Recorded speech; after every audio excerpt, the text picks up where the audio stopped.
La P con la A, pa. La P con la O, po. Y la M antes de la B. Bueno, yo ahí ya me pierdo, Elena. Las reglas ortográficas aquí, como Pero tú de verdad con las a reglas flor de piel. ortográficas... No me acuerdo ninguna. Efectivamente, porque escribes del tirón. Nadie con una edad escribe con la ortografía pensando ahora que va. Lo haces porque ya lo has interiorizado. Y ahora veremos por qué. Por favor, Elena Blanco y Gonzalo Oñoro, acudan a consulta, gracias. Aquí comienza Sin Cita Previa, con dos pediatras en casa, un podcast de Adeslas.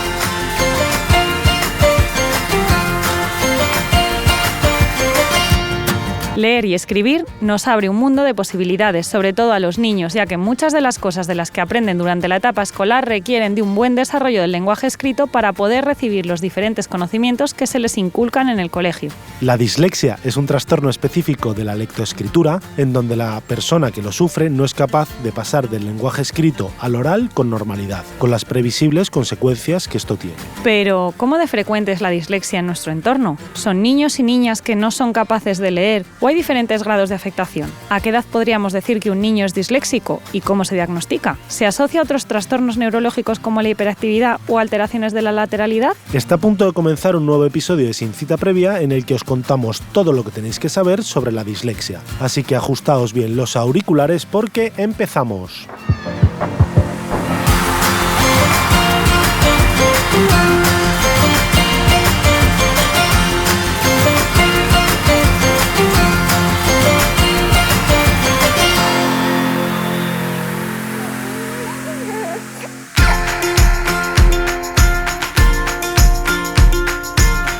Bienvenidos una semana más a este podcast Sin Cita Previa, un podcast de Adeslas. Estamos aquí una semana más para hablaros de medicina, de salud infantil y de contaros un montón de cosas. Aquí está conmigo Elena, ¿qué tal estás? Hola, buenos días, buenas tardes, buenas noches. Estaremos aquí pues muy contentos porque vamos a hablar hoy de un tema que es especialmente sensible para Gonzalo. Sí, ahora veremos por qué. Pero bueno, antes de eso, daros las gracias por estar al otro lado de los auriculares y como siempre, pediros que nos recomendéis, que nos dejéis una valoración positiva en redes sociales o en las plataformas desde las que nos estéis escuchando, porque eso nos ayuda mucho a seguir creciendo y que estemos aquí. Y bueno, Elena ya os ha hecho un poco spoiler de este episodio. Yo soy este es un episodio, la spoileadora. La dislexia, como luego veremos, es un trastorno muy frecuente, que se estima hasta un 20% de que lo puede tener la población, pero yo soy disléxico, con lo cual es un tema que me toca muy a fondo. Y bueno, pues vamos a contar un poquito en qué se trata y cómo se puede detectar. Y bueno, como Elena no es disléxica, vamos a confrontar un poco las situaciones en las que yo me veo día a día respecto a la lectoescritura, que entre comillas Elena a veces no comprende cómo me pueden ocurrir, pero que para el que se da cuenta que esto le pasa, dice, claro, esto me pasa porque es así, ¿no? Claro, a ver, el lenguaje está claro que somos seres sociales, creo que esto ya lo hemos dicho muchas veces, y necesitamos el lenguaje pues para vivir, ¿no?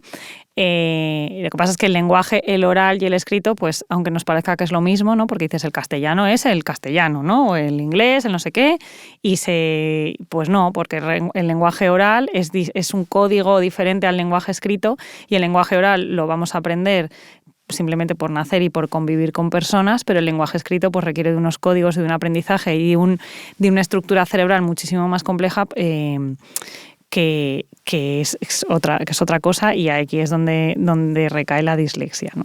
Sí, el oral también es muy importante, pero el lenguaje escrito... El lenguaje oral es natural, ¿no? Casi... Sí, es natural, tiene su código, pero lo aprendes como de forma natural. Sí que te enseñan nadie te enseña a hablar, ni tú aprendes a escuchar. por Tú escuchas...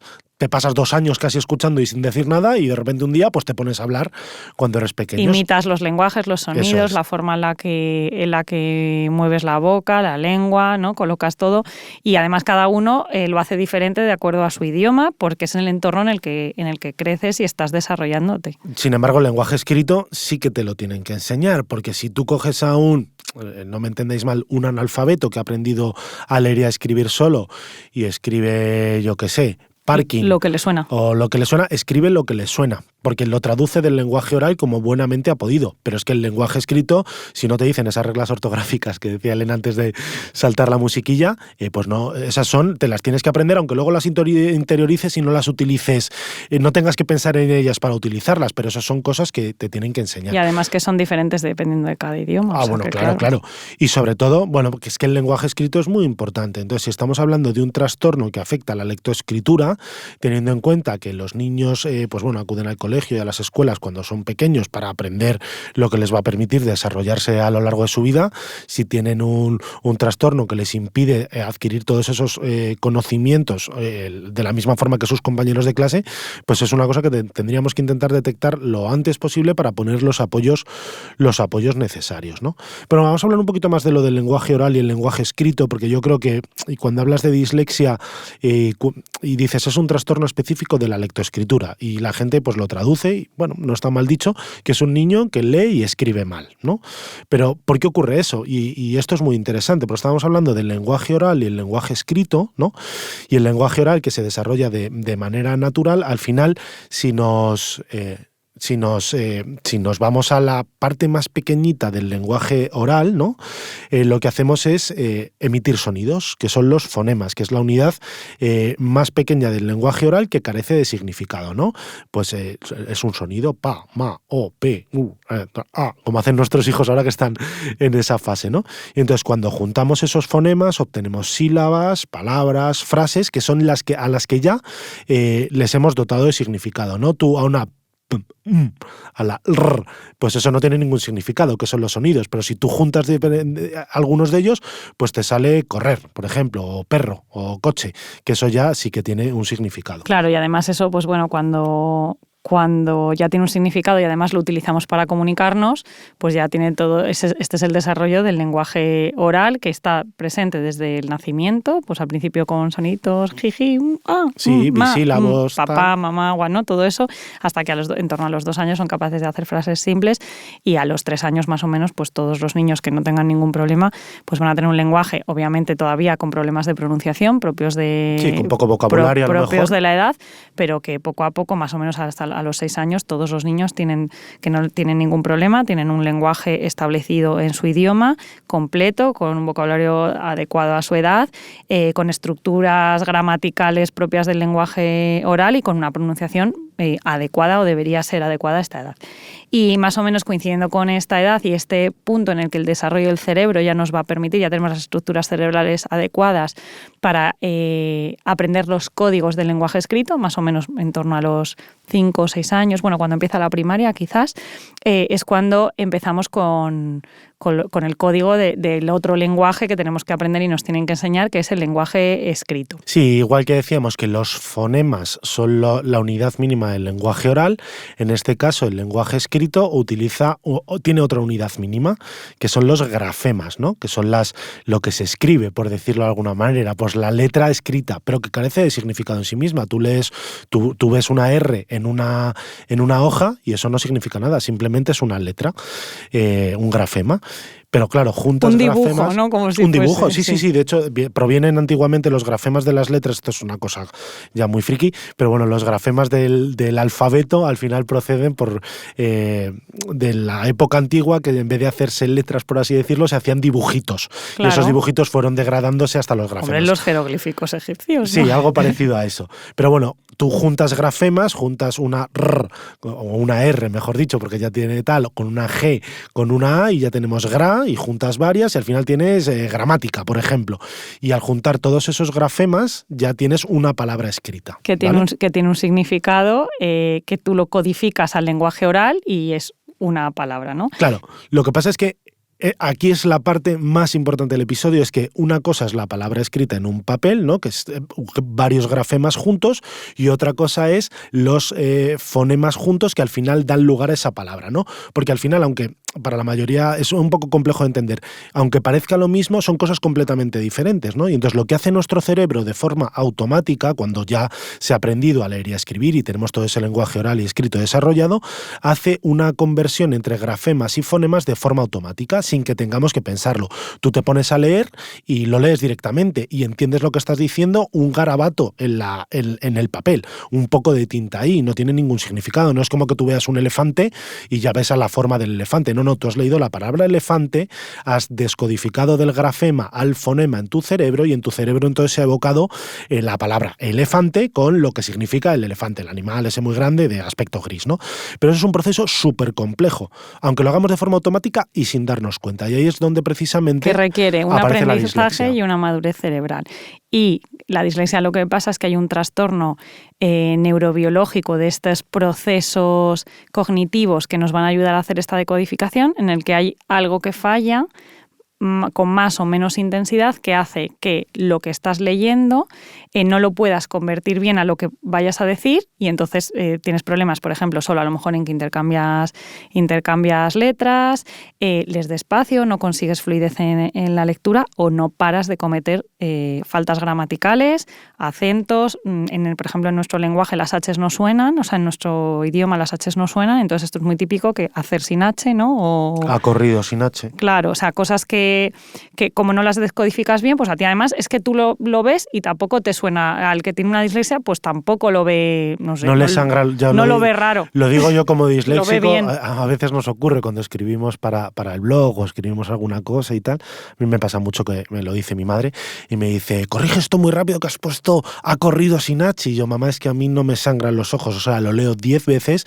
y no me emerge en plan como una red light ahí diciéndome, has puesto aquí una falta de ortografía. Es que no la veo. O sea, yo lo leo y como se me ha transmitido el mensaje, ya ha corrido, me ha sonado bien y tal. Sí es verdad que si presto mucho interés, detecto muchas faltas de ortografía que conozco, pero si voy en una lectura rápida, vamos, ni de lejos. Claro, bueno, por eso hay algo biológico que hace que eso ocurra de esa forma, o que cuando se ha instaurado la lectoescritura, pues se ha instaurado de esa forma por este trastorno neurobiológico y por tanto no tiene tratamiento. Es una forma en la que se produce la decodificación de esta lectoescritura, de este lenguaje de lectoescritura, y las personas que son disléxicas lo son para siempre. Y desde que nacen. Lo que pasa es que cuando nacen no se expresan, claro. ¿vale? Al final, como todo lo que es un trastorno, al final un trastorno no es una enfermedad, simplemente pues que hay un déficit en algunas cosas. Y cuando dice Elena lo de un trastorno neurobiológico, es porque hay una base. O sea, si se hiciera una resonancia magnética súper específica para ver esas intercomunicaciones neuronales, veríamos que ahí hay un déficit entre las personas que no son disléxicas y las personas que sí que tienen disléxicas. O sea, que hay una base. No es que este niño no sepa leer porque no tiene interés. Y justo por este motivo se agrupan en familias de padres disléxicos. Es frecuente que hasta entre el 25 al 65% tengan hijos que también van a ser disléxicos. O sea que hay que estar atento porque hay veces que si son trastornos muy leves o que están muy adaptados, podemos no darnos cuenta y estos niños pues que tengan al final un fracaso escolar, suspendan gramática, lectura, tal, porque no están recibiendo los apoyos que necesitan para su trastorno. Claro, de hecho, mira, en la etapa escolar, que lo decíamos antes, hasta un 20% de los niños son disléxicos, ¿vale? Lo que pasa es que como todo trastorno, no es lo mismo un niño con una dislexia con muy poquita expresión, que a lo mejor comete cuatro faltas de ortografía, pero puede leer y puede entender lo que lee, que verdaderos disléxicos con una afectación muy, muy, muy grave, que es prácticamente que les resulta imposible leer. Y entonces esos, obviamente, si no se detecta a tiempo y se les ofrece unas alternativas, van a un fracaso escolar prácticamente seguro. Teniendo un desarrollo intelectual normal, claro, que no, o sea, que no es que les pase nada, pero a lo mejor si no son capaces de aprender a través de la lectoescritura o esto lo hacen muy lento, pues por ejemplo es muy típico que reciban adaptaciones, por ejemplo, que los lenguajes los hagan orales. Claro, los lenguajes, los exámenes, los te exámenes, refieres. sí. Claro, eso no quiere decir que porque no pueda leer y no entienda lo que lea tenga un coeficiente intelectual más bajo, simplemente es que ese código de lenguaje sobre el que le cuesta, ¿no? Le cuesta o no es capaz de utilizarlo, pero eso, vamos, no quiere decir absolutamente nada diferente, ¿no? Al fin y al cabo, la dislexia es un espectro y hay gente que la tiene más adaptada y otra menos adaptada. Mira, algunas curiosidades para que entendáis esto de la dislexia, que no tiene por qué ser personas que obligatoriamente obligatoriamente hagan fracaso escolar, pues es que los disléxicos ni son más inteligentes ni menos inteligentes que otras personas. A veces se dice como mito en plan, no, es que las personas disléxicas son muy inteligentes. Y sí que es verdad que hay famosos... Más creativas, ¿no? Quizás. Eso sí que es verdad, ¿vale? Pero ser creativo no quiere decir ser inteligente. Pero bueno, famosos... Claro, te dicen los famosos que tienen niveles de coeficiente intelectual muy alto. Por ejemplo, se dice que Albert Einstein era disléxico, pero bueno, que Albert Einstein tuviera un coeficiente intelectual altísimo no quiere decir que todos los disléxicos vayan a ser inteligentes. Pero mirar, Agatha Christie, Picasso, Steve Jobs, Walt Disney, incluso Spielberg, ¿no? Y esto Elena sí que lo ha dicho, los disléxicos suelen ser más creativos porque aunque tú no sepas que tienes un diagnóstico de dislexia, cuando eres pequeño al final te las tienes que ver y desear para conseguir entender eso con lo que te están transmitiendo como conocimientos.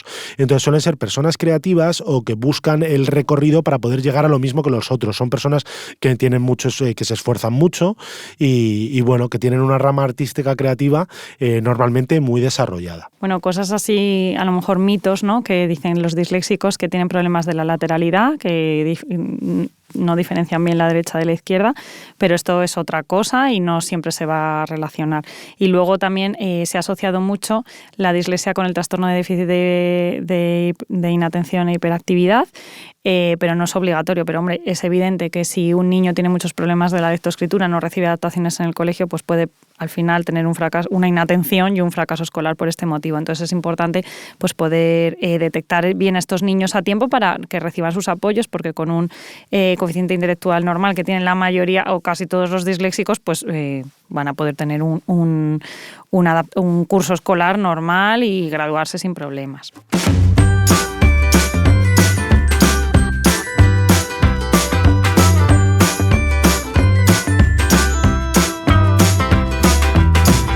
Pediconsejo. Procura que tu hijo tenga todos los días un rato de lectura en casa en el que se divierta, ya que esto estimula el desarrollo de la lectoescritura y le abre un nuevo mundo de imaginación y posibilidades.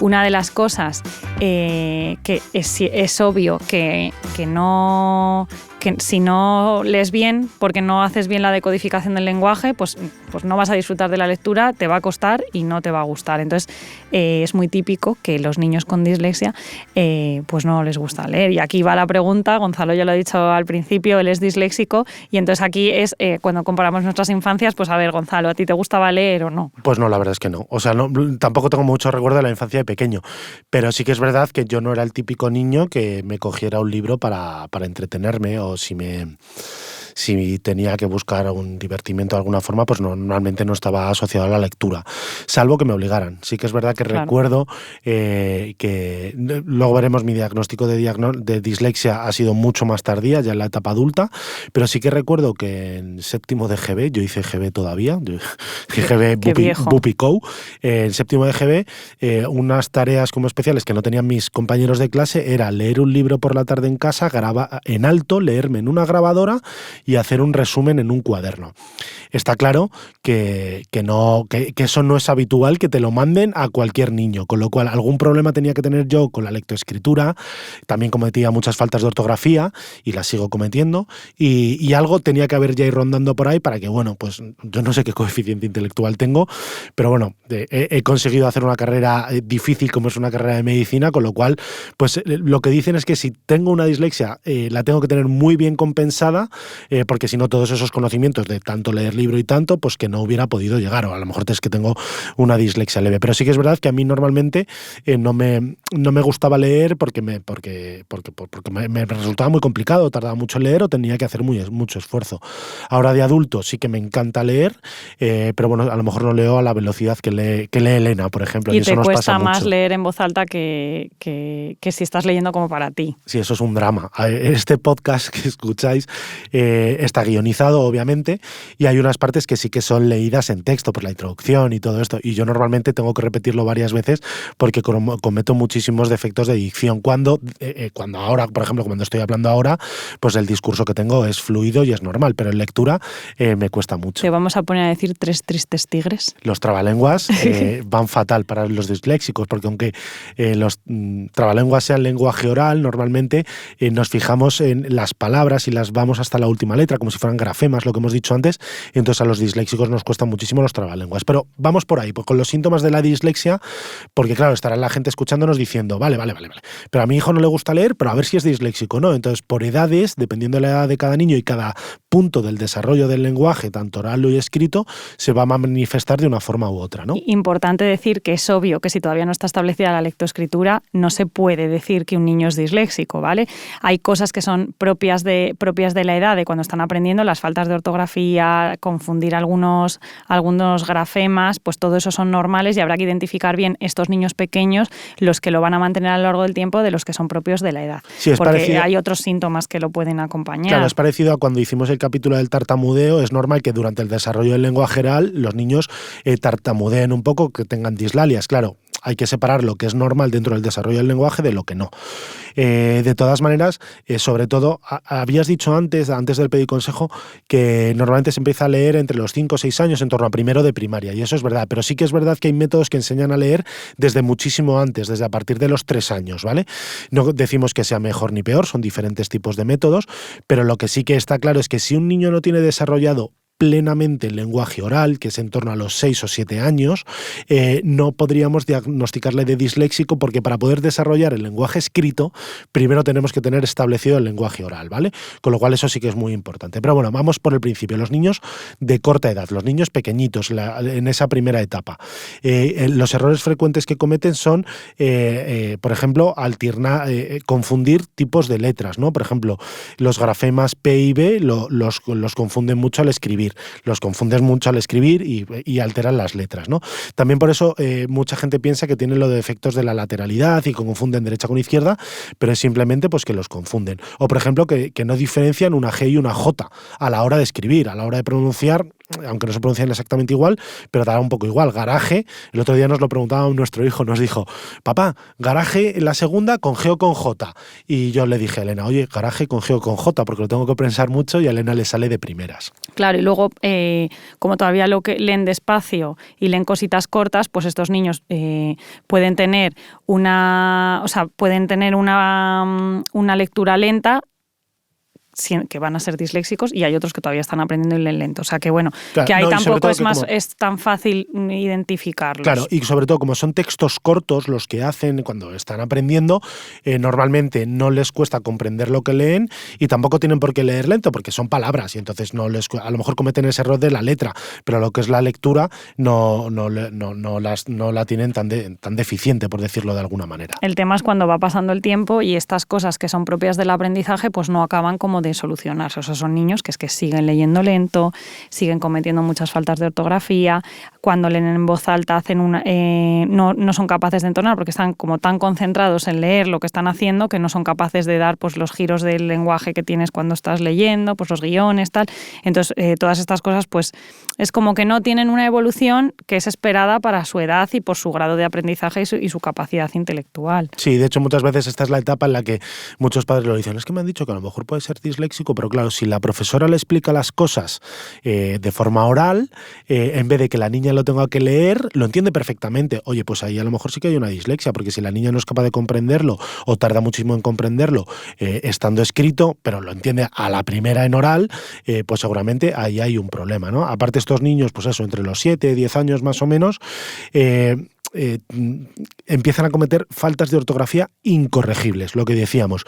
Tú te puedes intentar, yo ya no me acuerdo de las faltas de ortografía, ¿no? O sea, de las reglas de ortografía, pues sí que sé que delante de la P va la M y este tipo de cosas, ¿no? O al revés, pero que por mucho que te las aprendas y que te las aprendas de memoria, claro, cuando una persona escribe normalmente escribe de forma fluida, no tiene que estar pensando todo el rato en las reglas de ortografía, y un disléxico comete muchas faltas de ortografía, pues esa G y J que decíamos en garaje, por ejemplo, o que no pongan tildes, ese tipo de cosas. Y porque además, a lo largo del tiempo que vas aprendiendo, aprendes obviamente por las reglas de ortografía, pero también a través de los ejemplos. Cada vez lees más fácil, lees con más fluidez, y todo eso se te va integrando. Si tú tienes un problema de traducir, o sea, de lo que estás leyendo, pasarlo al lenguaje oral, o sea, hay una conexión ahí alterada, pues es lógico que no evoluciones como el resto de los niños. Entonces, muy importante, pues estas señales de alarma, que normalmente son los profesores los que lo tienen más evidenciado, porque son los que están viendo, son los expertos en ver cómo es el aprendizaje de los niños, pues que además tienen muchos niños de muchos tipos dentro de su aula, pues bueno, poder identificar estos niños pues para que reciban los apoyos que necesitan.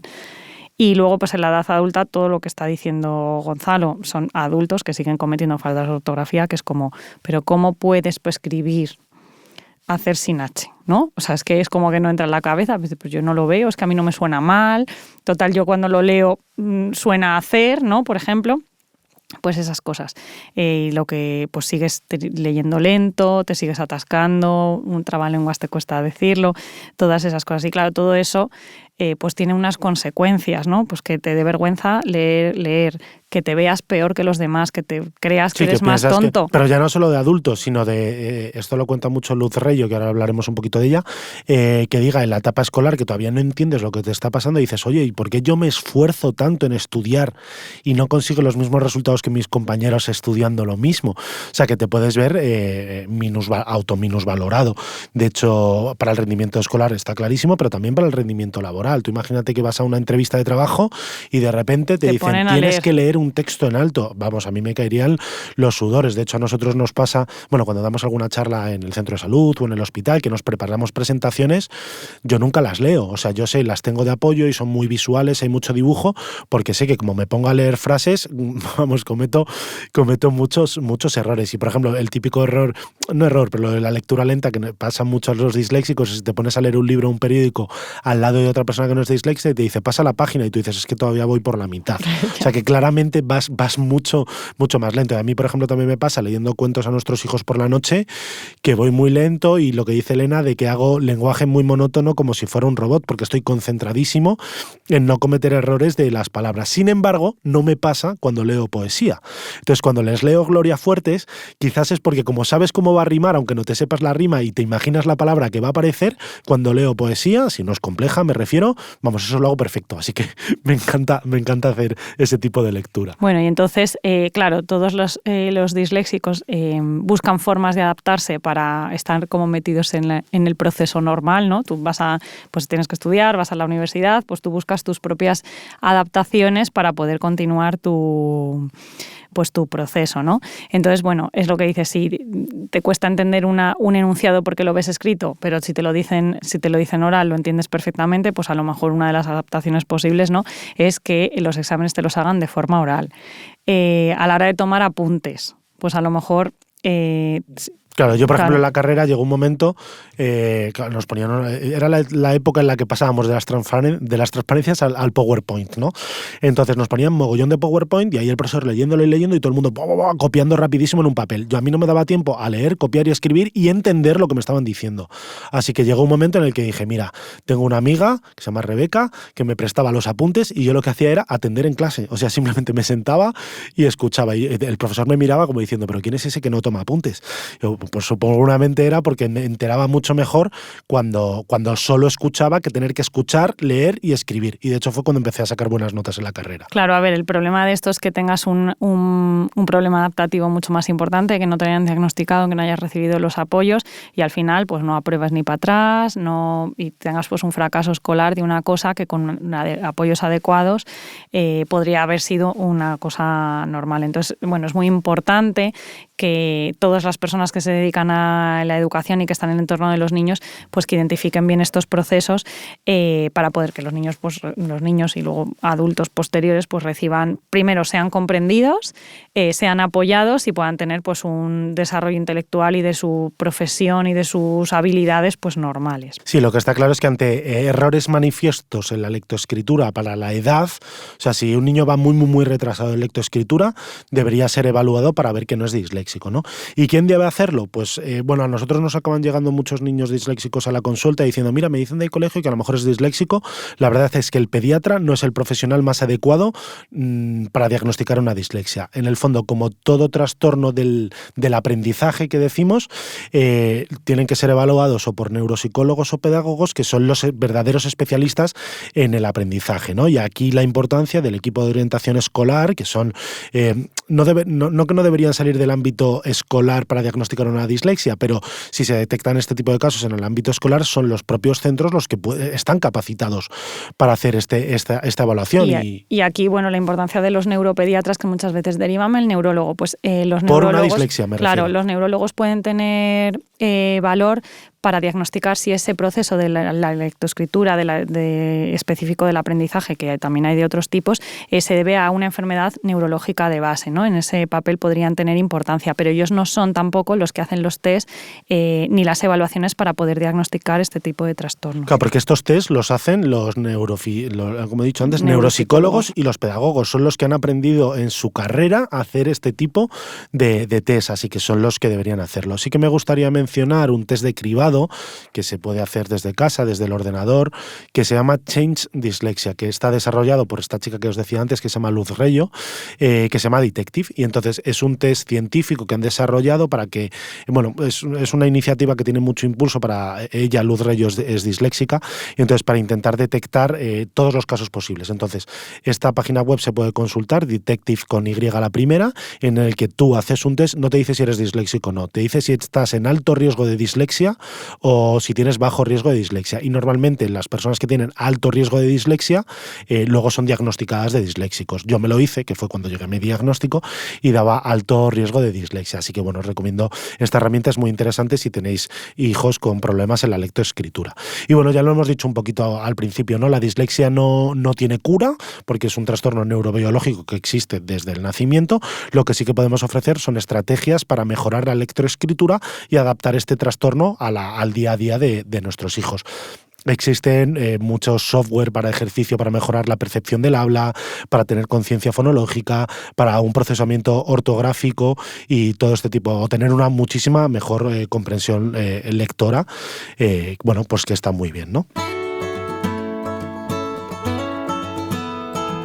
Y Elena, yo hoy me he quedado súper satisfecho. Por fin he podido hablar algo de lo que me afecta en primera persona, y espero que de ahora en adelante, cuando nuestros seguidores lean alguna entrada de nuestro blog y vean que hay muchísimas faltas de ortografía, sean benevolentes, pues por esto que realmente me pasa. Pero ahora en serio, espero de corazón que todos aquellos que buscaban un poco de luz sobre esto de la dislexia la hayan encontrado en este episodio y puedan estar atentos a los posibles síntomas que tienen sus hijos y para detectarla a tiempo y poner los apoyos que sean necesarios. Pues venga, vamos con el resumen del episodio de hoy. La dislexia es un trastorno en el que existe una habilidad para la lectoescritura menor de lo que se espera para la edad de esa persona. Se produce por un trastorno cerebral en el que quien lo sufre no es capaz de pasar del lenguaje escrito al oral con fluidez. Las personas disléxicas nacen siendo disléxicas, aunque llegar a un diagnóstico definitivo es complejo y no suele hacerse hasta los 8 o 9 años. Los síntomas típicos de la dislexia dependen de la edad y van desde confundir letras al escribir hasta faltas de ortografía incorregibles, además de una pobre comprensión e interés por la lectura. El diagnóstico y tratamiento de la dislexia debe ser realizado por especialistas en trastornos del aprendizaje.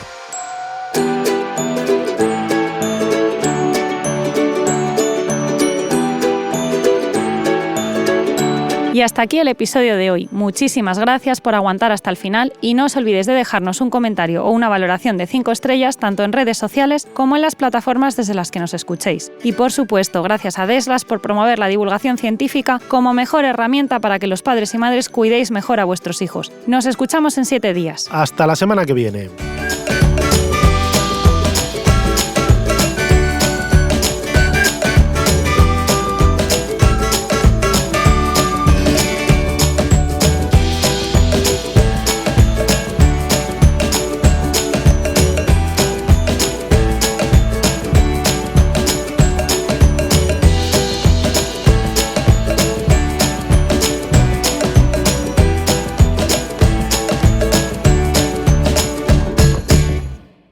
Es más fácil obtener lo que se desea con una sonrisa que con la punta de la espada. William Shakespeare, Dixit.